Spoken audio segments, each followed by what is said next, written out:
Most of us probably have that person that has played or is currently playing the role of a spiritual giant in our lives.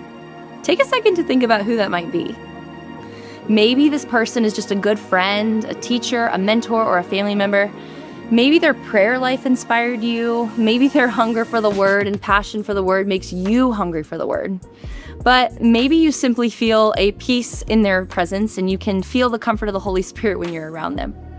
Now, sometimes you may not even know this person well at all, but you know enough to know that they're the type of Christ follower that you would desire to imitate.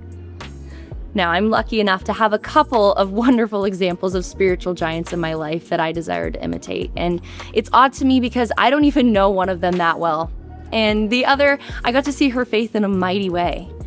It's not so much as important as to whether I remember a lot about them, but their legacy is what stays with me and gives me something to hold on to. Now let me introduce you to my grandparents, or to me and my sisters, it's Grammy and Papa. Both of my grandparents dedicated their lives in service to full-time ministry throughout their marriage. Over the course of nearly 30 years, they led churches across the state of Texas and dedicated their hearts to the call that Christ gave them, which was to make him known. Now, both of my grandparents were inspirations in their own way. And my papa had a deep love and heart for evangelism that he would witness to anyone at any time, at any place. And this was so much so that in his final days, he was sharing the good news of Jesus to his nurses and doctors in the hospital. His main mission in life was to make Christ known and to call others to the work that he so faithfully dedicated his life to. Now, the wild part of this story is that I don't remember him well at all. I was young when he passed, and my memory is blurry of him, but the work he lived for is clearly being carried forth in the generations that followed him. He understood that in order for the gospel to advance, he had to take it to others, which would then create a ripple effect of more disciples going forth to share Christ. He understood that even after his death, there was still work to be done. This legacy that my papa left immediately points me back to where we left off in Joshua, who is the spiritual giant of our current series. In Joshua 13:1, it says, "Now Joshua was old and advanced in years. And the Lord said to him, 'You are old and advanced in years, and there remains yet very much land to possess.'" Now, if you recall, we have seen time and time again how the Lord has been faithful to deliver the Israelites to the land that God had promised.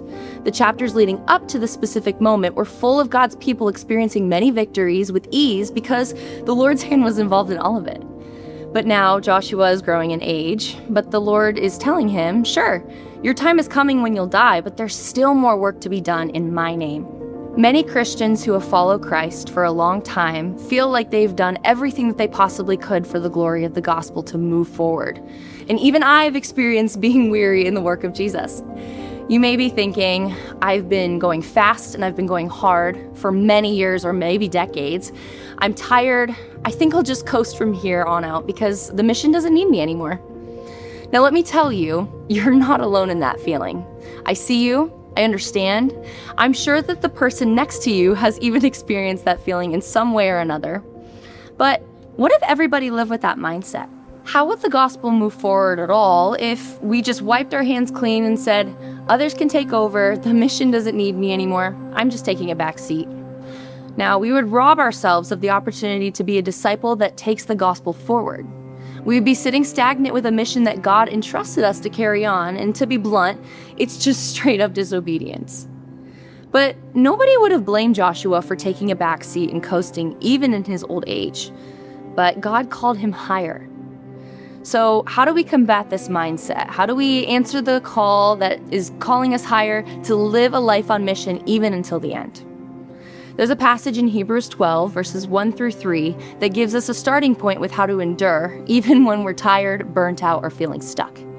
It says, "Therefore, since we are surrounded by so great a cloud of witnesses, let us also lay aside every weight and sin that clings so closely, and let us run with endurance the race that is set before us, looking to Jesus, the founder and perfecter of our faith, who for the joy that was set before him endured the cross, despising the shame, and is seated at the right hand of the throne of God.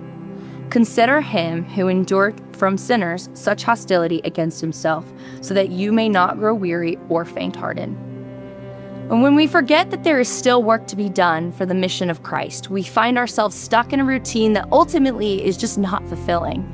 Jesus shares a story in the book of Matthew implying that if we are choosing to stay stagnant and stuck, we are foolish and lazy. But here's the encouragement. You don't have to be stuck.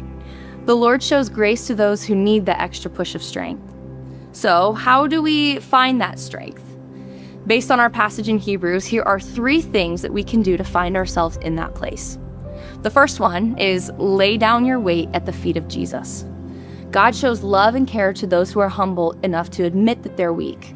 But the beauty of it is the weight was never meant to be carried alone at all. God was meant to carry it the entire time. Number 2 would be to run with endurance. Again, the strength that we need to carry out the work that still needs to be done is only able to come from God. Lean into his strength and push forward, even though it may be hard sometimes. And the third thing would be consider him. Essentially, remember who and what your mission is for. Because we were created for a bigger purpose than just ourselves. Even unto death and hardship, our mission is still to make Christ known. There's still work to be done. What a blessing it is to know that we serve a God who sees us, carries us, and even if we're feeling tired, run down, or lacking strength to endure, he's still there. The example that my papa lived was to keep advancing the gospel even when it feels impossible and there is no strength left. But we have seen time and time again through Joshua that God carries his people through even when they have no other way. As you take some time to reflect, think of a time where you have felt heavy or tired. Take the first step by laying down your weight. Seek after Jesus to find the strength to endure, and remember who our mission to carry out the gospel is for. Because no matter how tired we may feel, there is still unfinished work to be done. Let's consider all of these things as we continue through the rest of our series in Joshua.